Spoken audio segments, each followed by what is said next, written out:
Oi, gente, Vivian Proença aqui e hoje é com grande prazer que eu vou entrevistar a Luciana Genro. Obrigada. Prazer é meu, Vivian. Obrigada. É um grande prazer estar aqui hoje e a gente vai falar, claro, obviamente, sobre política, mas antes, não sei se existe alguém que não te conheça, mas se não conhecer, a Luciana foi candidata, foi eleita a primeira vez com 24 anos, 23 anos, com 17 mil votos. Isso. E na eleição seguinte já foi com o dobro dessa contagem.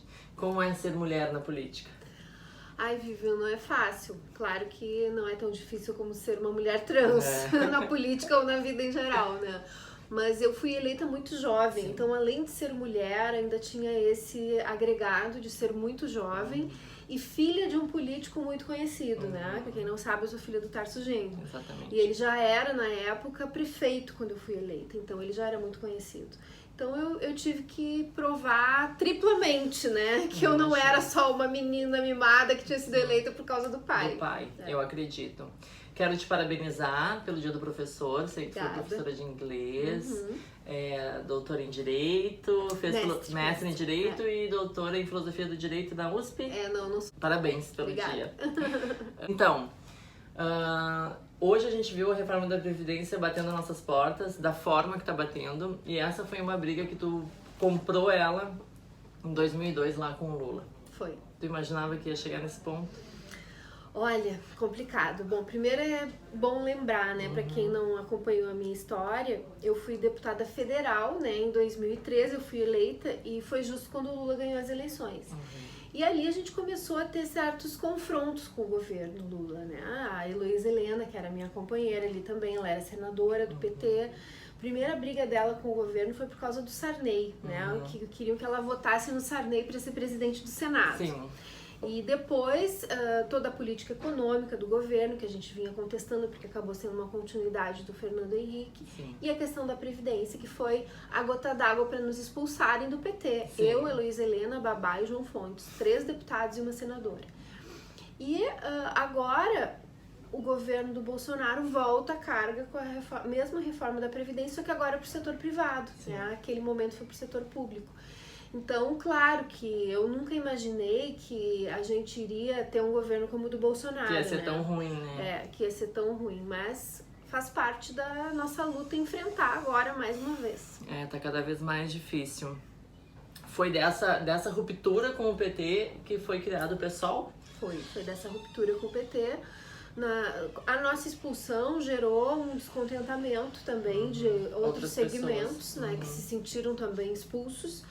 E a própria votação da reforma da Previdência gerou no funcionalismo público um movimento muito forte também de contestação aos rumos que o governo vinha tomando ali, né?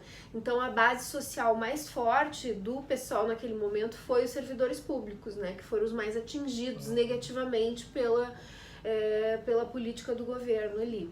E aí, mas também tinha um conjunto de contestações, né, que a gente estava fazendo, que tinha a ver com a questão da política econômica, tinha a ver com a questão do modo de fazer política, né, que depois apareceu o mensalão, apareceu o escândalo da Petrobras e tudo isso, né, que a gente já via ali que a maneira de se relacionar com o Congresso continuava igual, né? Não era o que a gente imaginava que seria, né, com o governo do PT. E não era o que o PT defendia. Tanto é que tem gente ainda hoje que é do PT e que tem a plena consciência, né, de que o governo não correspondeu às expectativas e aos compromissos históricos do partido. Concordo plenamente.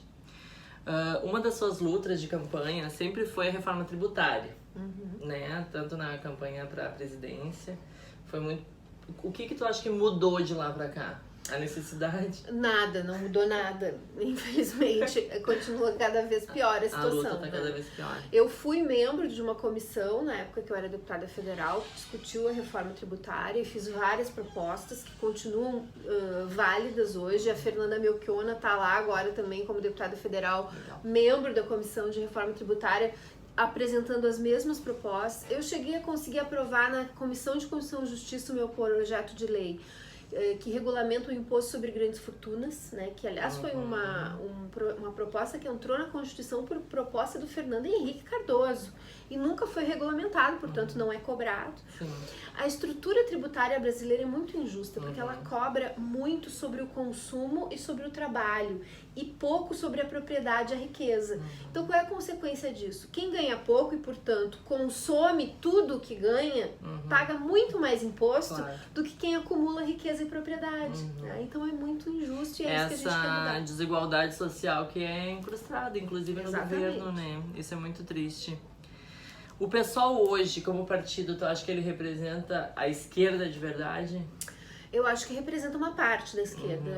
A gente não pode se autoproclamar os representantes de todos, né?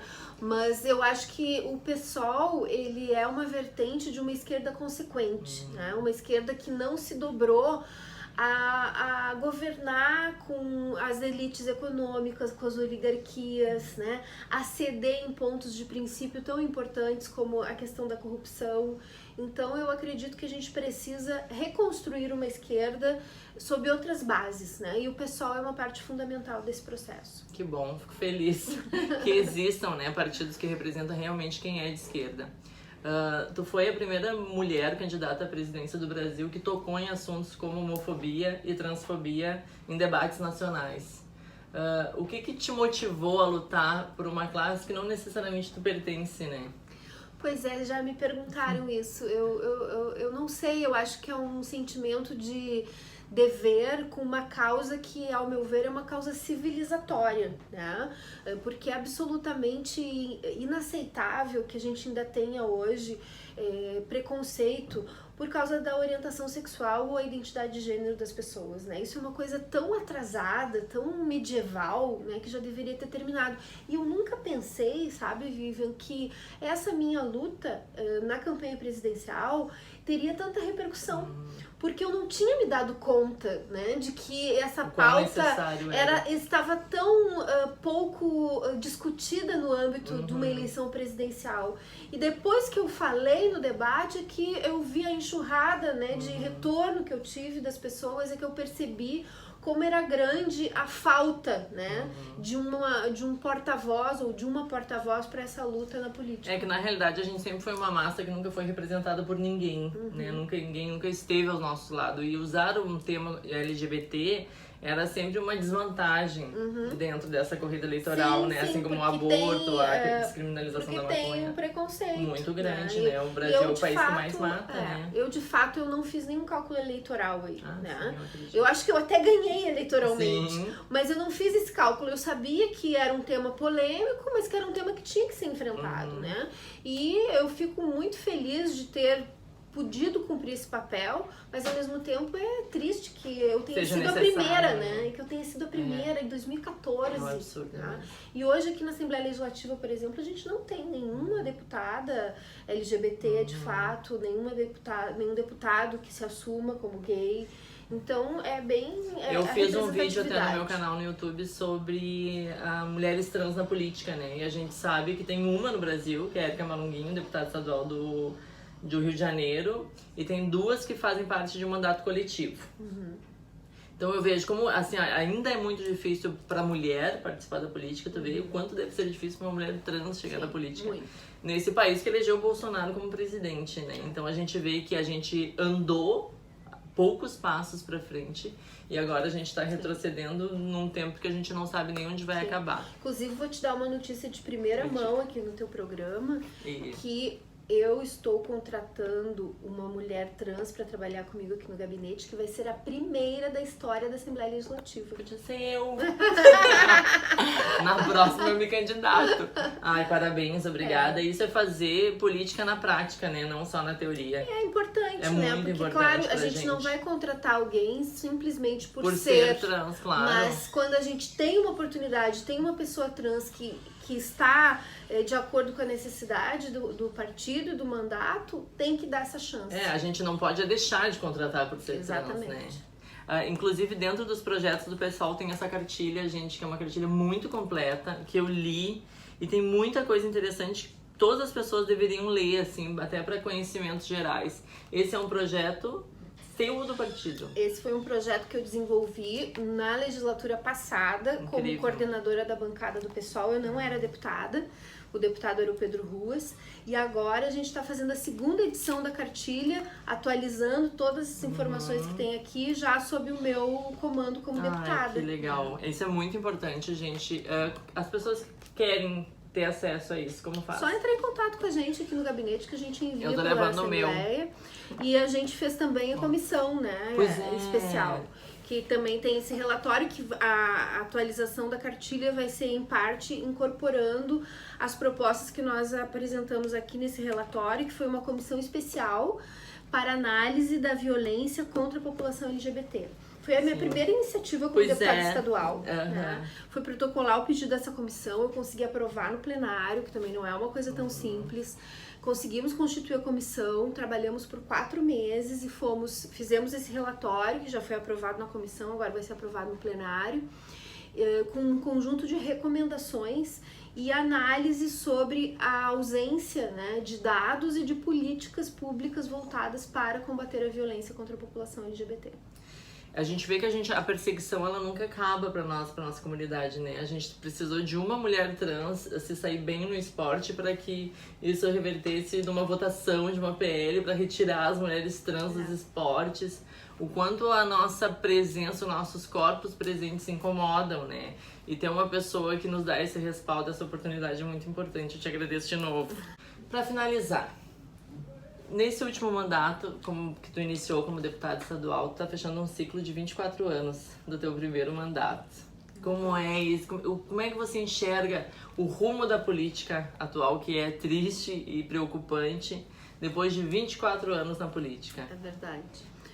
É incrível, né? Se a gente for analisar esses 24 anos, muitas coisas aconteceram, muitos avanços a gente conquistou, né? Quando eu entrei aqui na Assembleia, por exemplo, a temática LGBT era praticamente inexistente há 24 anos atrás, né? Nesse tempo todo, o que cresceram as marchas do orgulho LGBT, o que cresceu o número de pessoas que saiu do armário, casais que vão pra rua, que andam de mão dada, os avanços que a gente conquistou no judiciário, né? Com o casamento, com a adoção, agora com a criminalização da LGBTfobia. Então tem muitos avanços. Ao mesmo tempo a gente se depara com essa situação dramática de um governo que é a cara do retrocesso, né? Que foi agora o filho do Bolsonaro com aquela camiseta LGBT, né? Triste, e ele botou aquela camiseta, mas ele esqueceu do quê, né? Do Queiroz. Onde está Queiroz?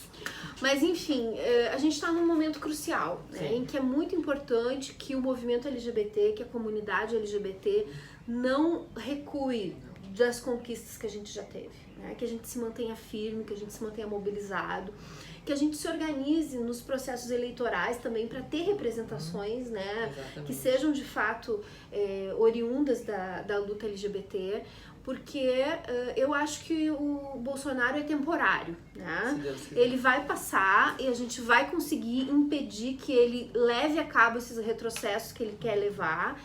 Algumas coisas nós não vamos conseguir, como a questão da reforma da Previdência, por exemplo, não conseguimos, mas nessa esfera cultural e civilizatória, né, que ele representa um retrocesso muito grande, eu acho que ele não tem o apoio da maioria da população.